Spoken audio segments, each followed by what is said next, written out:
What is the latest on Trump and the FBI? And I guess the key question is you know, this is the really important point. Could it actually stop him running for president, this raid? Not only in a fantasy world. First of all, huge issues with Joe Rogan's representation of both Michelle and Barack Obama. Does he remember Ronald Reagan?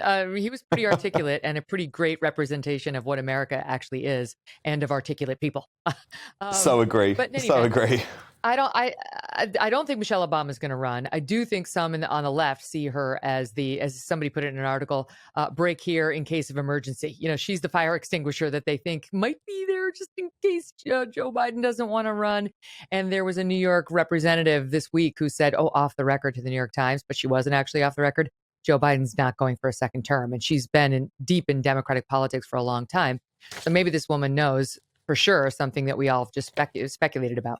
Michelle Obama would be absolutely adored by the left. She would draw record crowds. You know who else drew record crowds? Mitt Romney. He's the guy who lost to Michelle Obama's husband second time around. The crowds don't necessarily mean anything.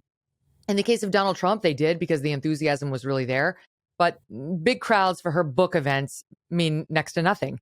Michelle Obama has such a high approval rating because she hasn't really touched politics much. She's said very little.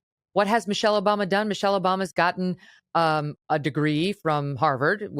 She's gotten a degree from Princeton. She went to work for Sidley & Austin, a white shoe Chicago law firm, which is where she met Barack Obama. And then she went into academia for a short amount of time. I'm like, okay, even Hillary Clinton actually ran for U.S. Senate before she deigned to actually run for president. So we'll see. Michelle Obama would stir up enthusiasm on the left, and she would stir it up on the right. Trust me.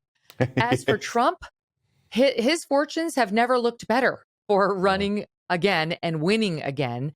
The right has completely rallied behind him in response to this disgusting DOJ overreach. And that's what it is. It actually is persecution. And I would tell you, I've gone after Trump many times. I would tell you, if this was totally fair game, they are persecuting him. It's absurd. And there's a reason so many people on the right and the center right are outraged by what our attorney general has done here.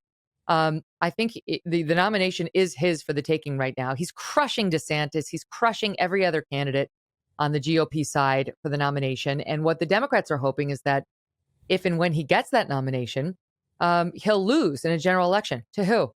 If Carolyn Maloney, that congresswoman, is right and Joe Biden steps down, to who? Michelle?